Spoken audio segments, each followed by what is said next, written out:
시즌 3 네 번째 시간 시작합니다. 반갑습니다. 반갑습니다.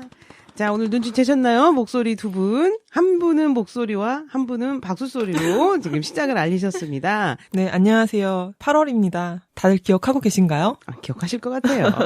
네, 안녕하세요. 써니입니다. 저도 잊지 않으셨죠? 네. 지난 3회차에 이어서 오늘은 가족과 관련된 탈가족 이야기를 시작해 볼까 해요. 두 분은 지난번에 처음으로 방송을 해봤잖아요. 어떠셨는지 녹음하고 난 지는 꽤 됐죠. 그쵸. 그렇죠. 방송상에서는 연달아 4회차, 5회차가 시간이 길진 않는데, 그래서 그때 녹음을 하고, 그 다음에 방송되기를 기다렸던 시간 또는 방송을 한 다음에 어떠한 감정들이 드셨는지 여쭤봐도 될까요? 저는 제가 나쁜 말버릇이 있구나 하고 깨달았어요. 약간 조금 이런 말을 많이 쓰더라고요. 그리고 약간 말과 말 사이에 방금도 약간이라고 했어요. 말과 말 사이에 긴장을 하거나 생각이 다 안 났을 때 텀이 조금 길게 생기더라고요. 그리고 제 목소리가 생각보다 낯설더라고요. 저도 뭐 그런 부분도 있었지만은 저는 생각보다 내용 정리가 좀 알차다. 약간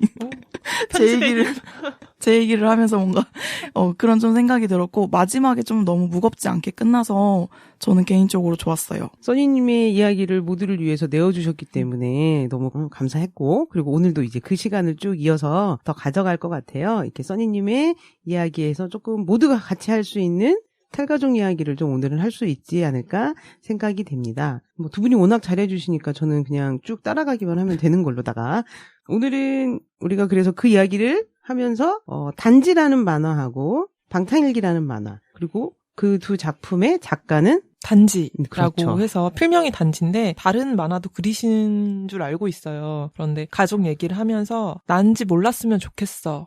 라고 단지라는 필명을 쓰신 걸로 알고 있습니다. 그래서 단지는 나온 지가 좀 됐어요. 2015년도부터 레진에서 연재를 하고 출간이 됐고 방탕일기는 이제 탈가족 이후에 2019년 현재 다음 웹툰에서 연재 중이어서 아마 6회, 7회차까지 나온 걸로 제가 기억을 하고 있어요. 저는 놀랬던 게 단지가 뭘까라는 뜻을 오래 생각을 했는데 책을 읽기 전에 이게 저는 only의 뜻인 줄 알았어요. 그냥, 오직, 단지 그냥 그랬어 이런 의미인 줄 알았는데 끈을 따내 손가락할 지래요. 그래서 잘린 손가락이란 의미라고 하더라고요. 그래서 왜 잘린 손가락이지? 했는데 저희 속담에 우리나라 속담에 열 손가락 깨물어 안 아픈 손가락 없다라는 말이 있잖아요. 그래서 저도 친구들처럼 야, 안 아픈 손가락은 없는데 덜 아픈 손가락은 있는 것 같아 라고 했는데 이 작가는 거기서 더 나아가서 자기는 잘린 손가락이고 그래서 아무리 깨물어도 아프지 않은 손가락이었다라고 탈가족의 원인을 함축적으로 담고 있는 필명이더라고요. 그리고 방탕일기는 말 그대로 탈가족 이후에 스스로를 찾아가는 성장기?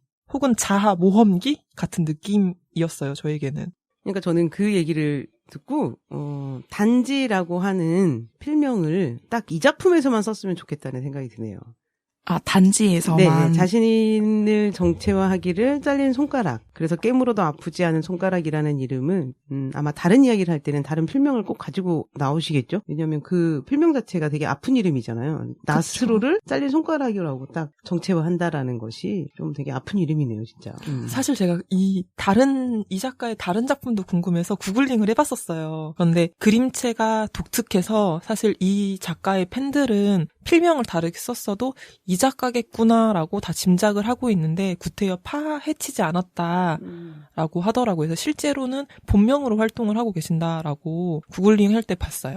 살롱대전복 두 분은 어떻게 작품을 만나게 되었고 어떻게 보셨는지? 단지를 굉장히 좋아하던 친구가 있었어요. 이게 처음 책이 나왔던 당시에서 그 친구가 책을 사면서 너도 한번 읽어봐 하고 빌려줘서 읽었던 기억이 있어요. 근데 다 내용을 알고 있다고 생각했는데 녹음을 하러 오면서 저도 책을 다시 빌려서 읽었는데 제가 시즌 1만 읽었던 거더라고요. 그래서 이번에 시즌 1하고 2를 읽고 방탕일기를 보고 하면서 새삼 이런 것도 느꼈어요. 2015년도에 나하고 또 2019년도에 나하고 변했구나. 그때 느꼈던 거나 받아들이는 방식이 달라졌고 사회적으로도 변했고 약간 반성을 하게 됐어요. 그래서 저는 올해 이제 에세이를 쓰려고 하면서 레퍼런스를 찾고 있는 중이었는데 그때 보보님이 단지가 저랑 좀 유사한 부분이 있어서 그거를 읽어보면 어떻겠냐고 추천을 해주셔가지고 읽게 됐는데 저는 이게 2015년작이라고 아까 말씀해 주셨잖아요. 네.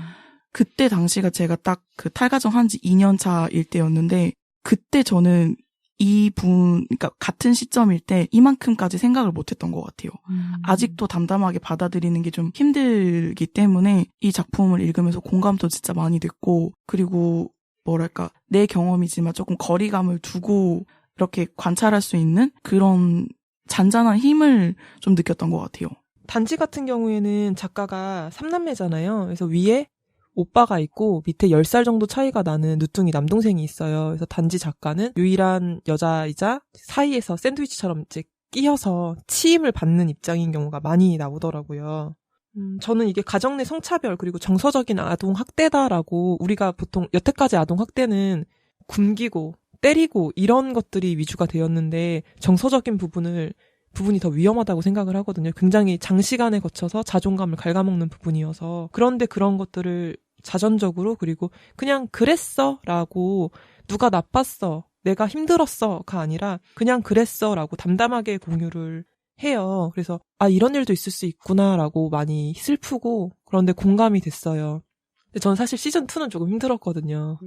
왜냐하면 시즌1은 자전적인 이야기라면 시즌2는 인터뷰를 하잖아요. 그런데 작가도 타인의 이야기를 들어서 그런 건지 이야기에 기승전결이 있고, 그렇다 보니까 가장 충격적인 클라이막스라고 할 수 있는 부분이 이야기마다 등장을 해요. 그래서 불행을 판다? 라는 느낌으로 너무 힘들어서 약간 책을 한 번에 읽지 못하고 내려놨다가 다른 걸 하다가 다시 읽고, 그러다 보니까 사실 웹툰이고 길지 않은 작품인데도 읽는 시간이 조금 오래 걸렸어요. 저도 시즌2에서 그 개별 인터뷰 볼 때 네. 한 분 한 분의 에피소드를 거의 2번, 3번 나눠서 읽게 되더라고요. 그리고 한 에피소드가 끝나고 나면은 그 다음 걸 읽기까지 며칠이 걸리는 거예요. 그리고 그 단지 작가님께서 그걸 통계를 약간 내주셨잖아요. 그 수치를 눈으로 직접 확인을 하면서 저는 더 실감을 많이 했던 것 같아요. 단지 작가도 웹툰에 그런 얘기를 썼었어요. 내가 그냥 지인들한테 말로 나 너무 이런 문제를 겪고 있어서 힘들어 라고 할 때는, 야, 누구나 그 정도는 겪고 네가 유난스러운 거 아니야? 라고 얘기를 했는데, 작품을 내고 나서는 응원과 위로를 나도 그랬어요. 너무 힘들어하지 않았으면 좋겠어요. 괜찮아요. 멋진 사람이에요. 라고 응원을 많이 들었다고 하는 거 보니까 확실히 사람은 시각적인 동물인 것 같아요. 근데 저는 둘 다 약간 생각을 했던 게, 시즌1 같은 경우에는 이런 문구가 실제로 책에 나와요. 싫지만, 부모와 형제가 싫지만 마음에 들고 싶었다. 그래서 탈가족을 하기까지 오랜 시간이 걸렸다라고 얘기를 하는데, 그게 저는 아이가 가질 수밖에 없는 생존 방식이라고 생각을 하거든요. 혼자 맞아요. 자립할 수가 없으니까. 싫은 사람의 모습을 담는 것이 무섭다라고 얘기를 할 때 써니 씨가 생각이 났어요. 써니 작가님이. 왜냐면 뭔가 잘못됐어 해도 이 동일한 문장이 나오거든요. 맞아요. 그리고 저는 특히나 그 단지를 읽었을 때 시즌2에 그 결혼하신 분의 에피소드가 나오는데, 거기서 남편하고 다툴 때마다 자기가 답습하기 싫은 부모님의 모습이 튀어나온다라는 얘기가 나올 때 너무 공감했던 게, 제가 연애를 할 때 그랬거든요. 그 남자친구를 제대로 사귀기 전까지는 잘 몰랐어요. 왜냐면 친구들하고의 갈등이 있을 때는 제가 주로 항상 싸우는 게 너무 싫어서 하고 싶은 말을 제대로 못하거나 그냥 참거나 이랬는데, 남자친구한테는 감정 표현을 했거든요. 가까운 사람이라고, 믿을 만한 사람이라고 생각을 해서. 근데 제가 제일 싫어하는 부모님 두 분의 모습을 그대로 하고 있는 거예요. 그래서 사실 처음 남자친구 사귀고 헤어졌을 때는 내가 죽을 때까지 다시 연애를 할 수 있을까? 해도 되는 게 맞을까라는 고민을 진짜 할 정도였어요. 그래서 제가 그 부모님의 너무 싫은 모습을 그대로 하고 있는 걸 보는 게 스스로 너무 힘들더라고요. 하지만 그거를 계속 마주하면서 내가 저게 싫고 내가 이런 모습을 어쩔 수 없이 가지고 있지만 고치고 싶다라는 마음이 들어서 정말 다행이라고 생각하기도 했어요. 그러면 저는 써니 작가님이 좋은 사람이라고 생각을 해요. 왜냐하면 단지의 이야기에서도 단지 3남매가 부모님의 모습을 답습하고 서로가 가정 내에서도 그 차별을 겪으면서 피해자이자 가해자이자 그 사슬을 계속 굴러가고 있다고 생각을 하는데, 오빠 같은 경우에는 굉장히 수혜자예요. 아빠의 가부장적이고 폭력적인 모습을 굉장히 많이 닮아 있는데 자기는 뭐가 문제인지 몰라요. 그리고 단지는 인지하고 있지만 자기 잘못이 없다고 생각을 했는데, 동생이 군대 가기 전에 함께 이야기를 나누는 에피소드가 나오는데, 거기서 동생이 누나 나 너무 미워하지 마라는 편지를 보낸 적이 있다고. 생일 축하 카드에 누나 나 너무 미워하지 마라고 쓴 적이 있는데 그걸 보고 자기가 피해자라고만 생각했는데 나도 가해자였구나라고 깨닫는 장면이 나와요. 근데 사람이 아는 것부터가 행동을 고치는 거의 시작이잖아요. 그래서 저는 써니 작가님도 그 단지 작가도 자기가 잘못된 부분을 인지하고 그대로 직시하고 노력을 하는 게 굉장한 일이라고 생각을 해요. 근데 그거를 인지를 하더라도 받아들이느냐는 또 다른 문제인 것 같아요. 그래서 저도 인지를 하고서 내가 이런 습성이 있고 이거가 주의할 점이구나라는 거를 받아들이기까지는 좀 더 시간이 더 걸렸던 것 같아요. 그쵸. 살아온 습관이 있는데. 그쵸.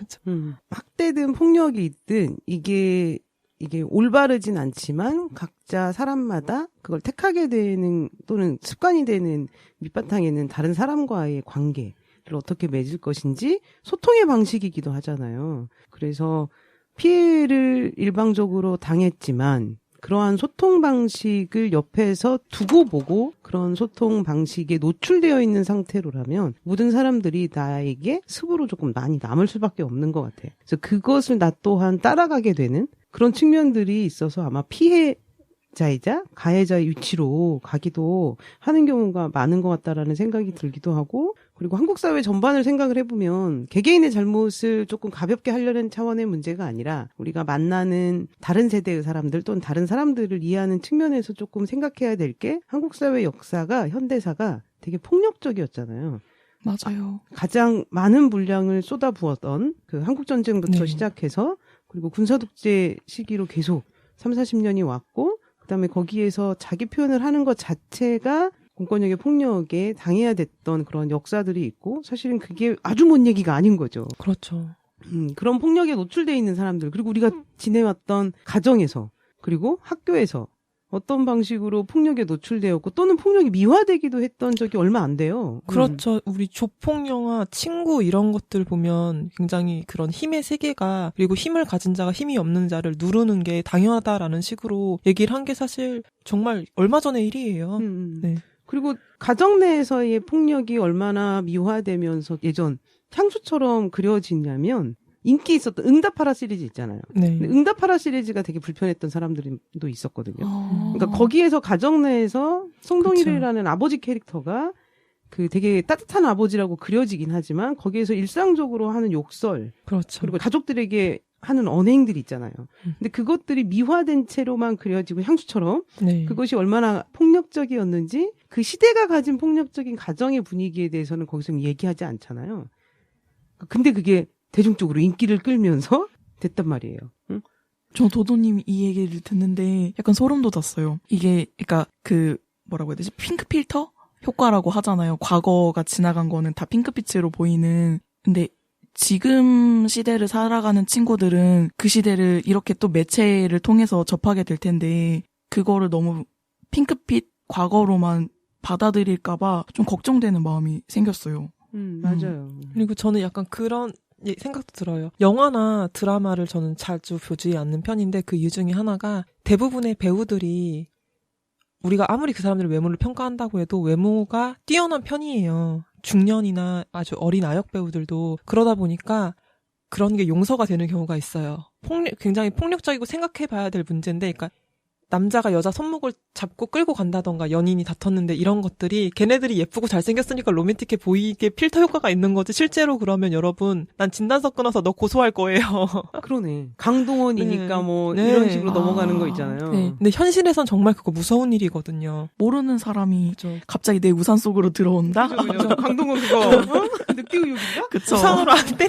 우산으로 안 때린 게 다행이에요. 그쵸, 그 정도면. 그쵸. 그런 것들도 약간 생각을 해볼 필요가 있는 것 같아요. 맞아요. 그리고 그리고 제가 아까 전에 우리가 가해자이자 피해자의 사슬이 이렇게 간다, 이렇게 사슬이 이어져 간다라고 얘기를 했는데 그게 1대1 관계가 아니라 사회적으로 봤을 때 엄청 그 고리가 커다랗고 그렇죠. 이어질 수밖에 없는 게 제가 좋아하는 미드가 있는데 그 미드를 직역하면 내가 네 엄마를 만났을 때라는 얘기예요. 그래서 항상 에피소드 처음에 내가 네 엄마를 처음 만났을 때라고 이제 자녀들한테 얘기를 해주다가 다른 얘기를 하면서 산천포로 빠져서 시즌이 6개인가 7개인가 돼요. 약간 프렌즈하고도 비슷한데 근데 거기에서 인상 깊었던 에피소드가 제가 유치원 교사예요. 에피소드의 주인공이. 남자친구랑 싸우고 화가 나서 어린이아이 유치원생에게 화를 내요. 제 학생에게. 근데 학생이 선생님한테 받은 스트레스를 집에 가서 아빠한테 화를 내요.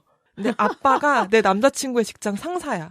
그래서 아빠는 딸하고 트러블이 있는 걸 내 남자친구한테 풀어요. 그리고 남자친구는 또 퇴근하고 나서 나한테 풀고 싸워요. 그게 계속 이런 식으로 굴러가는 거예요. 그래서 그게 우리가 가해자이자 피해자인 걸 단적으로 보여주는 에피소드다라고 생각을 하거든요. 그리고 사회가 네. 폭력의 악순환? 또 그게 어떻게 굴러가는지 서로 연결된 지점인 거죠. 개인적인 네. 것은 아니라는 거죠. 네, 그래서 유쾌하게 풀었는데 그 에피소드를 보면서 많은 생각을 하게 됐어요, 저는. 재밌는데요, 그거? 네. 아, 정말 근데 여러분 잠깐 주제에 벗어난 얘기긴 한데, 제 최애 미드예요. 한번 보시면 즐거우실 거예요. 제목 정도는 네. 소개시켜드려도 될 것 같은데요? How I Met Your Mother. 예요. 그래서 자, 직역하면. 제목까지만. 그래서 직역하면 내가 네 엄마를 만났을 때, 네. 그러니까 아까 얘기로 조금 돌아간다면 네. 아까 그 밑에서 폭력의 순환을 보여줬다라고 하는데 어쨌든 단지라는 작품이 우리가 그러한 사회에서 사는 개개인들이 자신의 피해 경험 또는 그걸 이겨가고 치유하는 과정들의 이야기를 당사자가 되어서 얘기해주고 있잖아요. 네. 그 이야기가 공감과 이로가 되어서 그것에 응답해주는 사람들이 있다라는 거. 이 작품이 가진 매력인 것 같아요. 네, 그래서 시즌 1 같은 경우에는 저는 멀리서 해준 누군가의 작품이라기보다 내 친구가 정말 힘든 시간이 지났기 때문에 차를 마시다가 혹은 술을 마시다가 8월아 나 사실 이런 일이 있었어 하고 그냥 얘기를 해준다는 느낌이 들었거든요. 그래서 귀를 열어두고 그냥 시간과 마음만 준비되어 있으면 내 친구의 이야기를 듣는. 그런데 사실 시즌2 같은 경우에 저는 너무 힘들었어요. 인터뷰 형식이 저에게 너무 자극적이었고 이거는 세상에 이런 일이와 그것이 알고 싶다의 크로스 버전인 것 같고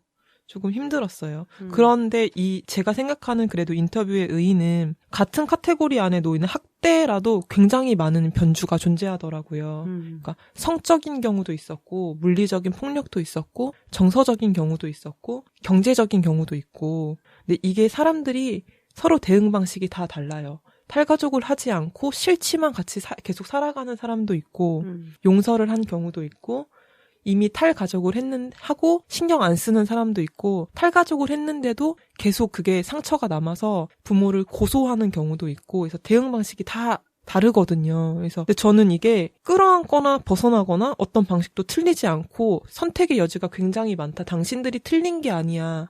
라는 걸 긍정해줄 수 있는 계기가 되었다고 생각을 해요. 두 분은 어떠셨나요?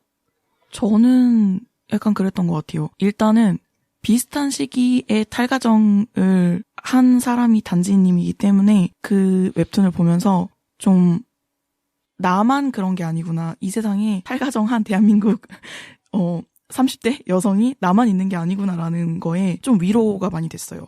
사실 제 주변에는 없기 때문에 가까이에 없더라도 누군가 존재한다는 것만으로도 나 이렇게 살아도 괜찮구나라는 약간 그런 위로가 됐고 그리고 다른 에피소드들을 보면서 그 8월님이 말씀하신 것처럼 다들 어떤 선택을 했고 그 과정에서 어떤 일이 있었는지는 다르지만 그걸 보면서 약간 마음이 아팠던 거는 충분히 공감이 됐기 때문인 것 같아요. 그리고 그러면서도 약간 끊임없이 되새김질을 하게 되는 거는 과거에 내 선택이 잘잘못이 어땠는지를 따지기보다는 그래서 앞으로 어떻게 살 건데 이 사람들은 그 단지님을 만나서 인터뷰를 하기까지 어쨌든 지금 잘 살아내고 견디고 있기 때문에 그런 이야기들이 또 세상의 빛을 보고 우리가 만나게 된 거잖아요. 그래서 저는 다들 잘 버텨주고 살아주고 견뎌줘서 너무 다행이다라는 생각이 들었어요. 가정폭력이 다른 폭력 중에서도 더 잔인하다라고 해요. 가부장제 속에 있는 가족이라는 개념이 사람들에게는 누군가의 소유, 위계가 명확하는 그래서 내 명령을 누군가는 들어야 되는 구조 속에서 사람들이 움직이고 있기 때문에 그래서 폭력 양상이 다른 범죄에 비해서 더 잔인하다라고 하시더라고요. 근데 그 안에서 근데 그걸 견딘다는 건 또 힘든 일이잖아요. 그래서 그렇죠. 시즌2에서의 내용이 그런 일이 세상에 있어를 알리는 것에서는 의미가 있다라고 생각을 하고 눈 감고 꾸준히 얘기를 해야 되고 그리고 사람들이 사회단체에서 하는 이야기들은 그냥 저 사람들은 맨날 저런 이야기 하는 거라고 생각을 하고 있는데 근데 다른 분야에서 더 많은 분야에서 그런 논의들이 사실은 끌어내져야 한다라는 생각이 들고 저는 그냥 개인적으로는 아쉬웠던 거는 탈가족에 대한 논의 있잖아요. 단지님의 탈가족에서의 물리적인 폭력이 크게 중요하진 않거든요. 그러니까 사람들이 아직도 정서적인 것과 관련된 폭력이라는 개념이 머릿속에 없을 때, 그리고 탈가족을 하려면 물리적으로 엄청난 생존을 위협받는 엄청난 폭력이 있어야만 논의를 하게 되잖아요. 그러면 거기서 너가 살려면 나와야지라는 정도로. 근데 저는 탈가족을 꼭 큰 문제가 있어서가 아니라 내가 성장하는 과정에서 나의 삶을 내 것으로 만들기 위한 과정이 필요하다라면 언제든지 이야기할 수 있는 탈가족 논의로 조금 갔으면 좋겠다라는 생각이 조금 들었던 것 같아요. 그래서 자극적인 그 폭력의 양상이 이렇게 돋보이는 방식으로 했던 것들이 조금 아쉬웠다? 였던 것 같아요. 제 생각에는. 네, 저도 그 문제에 대해서 도도님과 비슷하게 생각을 했는데, 저 같은 경우에는 요즘은 너의 베스트 프렌드가 누구야? 하고 물으면 저희 부모님이라고 대답을 해요. 그런데 사실 저희 엄마하고 저하고 성격이 매우 달라서 한 번씩 갈등을 겪을 때마다 굉장히 힘들었거든요. 그래서 요즘에는 엄마하고 저하고 와, 우리는 진짜 30년이라는 시간이 빚어낸 친구 관계다. 만약 우리가 정말 학교에서나 사회에서 만나서 친구나 지인으로 선택할 수 있는 관계였으면 우리는 결코 서로 친구가 되지 못했을 것이다 라고 얘기를 해요. 그리고 저희 오빠 같은 경우도 이제 조카가 올해 5살인데 조카가 3살 때쯤 오빠 걔하고 잘 지내? 했더니 아직 만난 지 얼마 안 돼서 잘 모르겠어. 친해지고 있어 라고 대답을 하거든요. 근데 부모 자식 관계도 그렇다고 생각을 해요. 그래서 저도 탈가족이라는 걸 최근이 아니라 제가 중고등학교 때나 대학생 때 이런 개념을 들었다면 한 번쯤 서로의 정서적인 안정과 건강을 위해서 탈가족을 내가 하는 게 어떨까 하고 생각을 해봤을 것 같아요. 그래서 저도 꼭 거창한 문제가 아니어도 성격이 맞지 않거나 서로 거리를 두는 게 더 원만한 관계를 위해서 좋다면 탈가족이 논의가 되었으면 좋겠어요. 조금 전형적인 가부장적인 가정이나 부모가 다 계시고 자녀가 있고 이런 전형적인 타입들에서 벗어나서 지난번에 얘기한 여자 둘이 살고 있습니다의 경우와 같이 조립식 가구라던가 이렇게 탈가족이라던가 조금 더 다양한 가정의 모델들이 얘기가 되었으면 좋겠어요. 그리고 그걸 조금 왜 그랬대? 하고 엄청난 일을 기대하는 게 아니라 그럴 수도 있지라고 받아들일 수 있는 사회가 조금 됐으면 좋겠어요. 그 엄청난 일이 있을 때만 탈가족을 해야 된다라는 논의에 갇혀 있다라면 탈가족을 한 이후의 삶에서는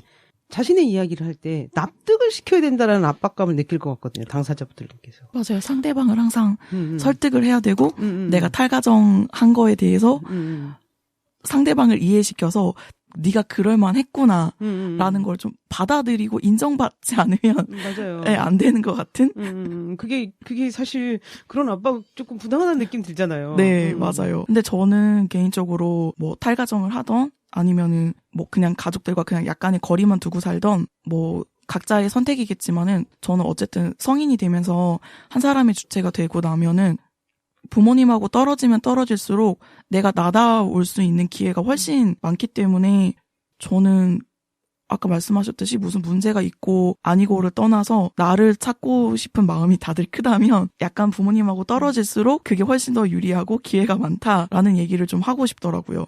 저는 최근에 탈가족에 대한 생각을 하고 있거든요.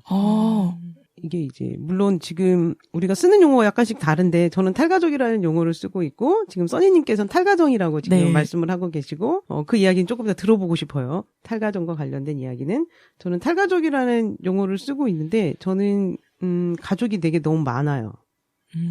20명까지 셌던 것 같은데 더 많았던가? 그러니까 이건 뭐냐면 저는 비혼이기 때문에 제가 원가족이 이제 8명에서 출발한 결혼한 사람들을 생각을 해서 이렇게 확대돼서 20명이 넘어간 거예요. 그런데 거기에는 비혼은 저 혼자인 거예요. 근데 나는 20몇 명을 가족이라고 생각하는 개념으로 여전히 살았던 거고 다른 가족들은 원가족 구성원들은 그 부부를 중심으로 혼인을 중심으로 하여 다른 가족 개념들이 이렇게 생기는 시점이잖아요. 그래서 제가 아직도 뭔가 좋은 것을 보면 그 20명 중에 누군가와 무엇을 같이 나눌까를 생각을 하는 아주 겉으로 보기에는 화목한 가정. 사실 실제로 화목하긴 해요. 저도 정서적인 안정을 많이 얻긴 하는데 내가 앞으로 어떻게 살 것인가? 그리고 누구랑 살 것인가? 누구와 즐거움을 추구할 것인가를 생각을 해볼 때, 아, 나에게 필요한 건 지금 탈가족에 대한 고민이구나라는 생각을 하게 되더라고요. 내가 미래의 삶을 지금 그린다면, 나의 여전히 20몇 명으로 생각하고 있는 그 가족이라는 개념에서 나는 벗어나야겠구나라는 생각을 점차 하게 되더라고요. 그리고 당장에 이제 곧 다가올 나이가 있으니까 가족들 구성원 간의 돌봄의 영역이라는 것에서 20명 단위로 움직이진 않거든요. 그런데 점점점 비혼이기 때문에 나에게 지워지는 짐들, 그러니까 내가 받는 압박감, 이것은 다른 누구와도 공유할 수 없는 거예요. 거기에 20몇 명 중에서는. 가족 구성원 안에서. 그렇죠. 근데 거기에서 내가 뭔가 돌봄을 수행하더라도 또 수행하지 않더라도 수행을 하더라도 상관없이 내가 나답게 자유롭게 그것을 결정하고 선택할 수 있으려면 내 마음속에서의 탈가족이 진행되어야겠다라는 생각이 들더라고요. 그래서 그렇죠. 그런 고민들을 저도 하고 있거든요. 그래서 뭔가 모두가 자기의 삶을 쭉 살아가면서 언제든 찾아올 수 있는 과정이기도 하고, 그리고 그 양상은 다 다를 수 있다라는 생각을 저는 하게 된 것 같아요. 그래서 아까 도도님이 말씀하신 것처럼 그 탈가족, 탈가정에 대해서 얘기를 조금 하자면은, 사실 제가 지금 가족과 가정의 사전적 의미는 찾아보지 않아서 잘 모르겠지만 제가 느끼는 거는 약간 그런 것 같아요. 그 감정적인 부분이 저는 훨씬 더 커서 가정이라는 단어를 제가 쓰는 것 같은데, 예를 들면 저는 이미 가족과 보고 살고 있지 않기 때문에 탈가족은 했다고 생각해요. 근데 탈가정은 했느냐는 아직 모호한 게, 아직도 엄마 쪽에서 편지가 자꾸 우편이 날아오고, 근데 어떻게 제 주소를 아셨는지 진짜 의문이긴 한데 계속 날아와요. 그래서 그렇게 일방적인 연락이 계속 오고, 핸드폰 이제 기기가 바뀔 때마다 차단이 풀려가지고 아빠 쪽에서도 문자가 그때마다 오면은 저는 그거 보고 또 기분이 상해서 삭제를 하고 차단을 하고, 그러니까 이런 게 계속 반복이 되고 있거든요. 그러다 보니까 뭐랄까 좀 심리적인 부분에 있어서 내가, 그러니까 이미 이루어진 가정 안에서 탈화하는 게 아직도 ING 중이고, 그리고 앞으로 만약에 제가 결혼을 하면 또 가정을 꾸릴 수도 있잖아요. 근데 그 부분에 대해서도 저는 한편으로는 그럼에도 불구하고 결혼에 대한 약간의 환상이 남아있는 것 같아요. 그래서 결혼을 할 수도 있고 안 할 수도 있다고 생각하지만, 그럼에도 불구하고 또 한편으로는 그 제가 책에서 써놨었는데, 아빠하고 남동생하고 살면서 이게 가족이 아니라 그냥 성인 남성 둘하고 동거를 하는 느낌이 너무 강했어요. 그래서 굳이 또 결혼이라는 걸 통해서 남성과 한 집에서 살아야 되나? 라는 되게 의구심이 좀 많거든요. 그래서 앞으로 또 가정을 꾸리는 거에 대해서도 약간 탈화하고 싶은 생각이 있는 것 같아요. 그래서 탈가정이라는 말을 저는 이제 쓰고 있는 것 같아요. 저는 새삼 생각을 해보는 건데, 저는 제가 탈가족이나 가정에 대해서 생각을 해본 적이 없는데, 오늘 와서 두 분 얘기를 들어보니까 저는 사실 공간적으로 본가에서 부모님이랑 살고 있는데, 제가 작업실을 챙기면서 이제 잠만 자는 곳이 된 거예요. 그러면 사실 정서적으로 서로 터치하지 않은 지는 꽤 됐거든요. 그래서 그러고 보니 나는 그럼 경제적이나 정서적으로는 탈가족을 했구나. 근데 공간적으로 일부적으로 아직 하지 못했고, 그리고 탈가정에 대해서는 내가 지금 생각이 없는 거구나라고 새삼 스스로를 정립하게 되네요. 이렇게 생각을 정리하고, 저를 구체화하게 되네요. 감사합니다. 그러니까 이게 힘든 탈가정이든 탈가족이든 그런 과정을 겪으시는 당사자분들의 고민도 많을 것이고, 그리고 일상적으로 이렇게 정서적이든 뭐든, 아니면 또는 마음속에 우리가 부모님에게 이러이러한 보살핌을 해야 돼 라는 압박, 강요 스스로 하고 있는, 누군가 요구하지 않아도 맞아요. 그러니까 그런 것에서 벗어나는 것부터가 사실은 탈가족에 대한 고민의 시작이라고, 또는 그게 핵심일 수도 있고요. 그런 그렇죠. 생각을 하게 된 것 같아요, 저는. 살롱대전부 살롱대전부 살롱대전부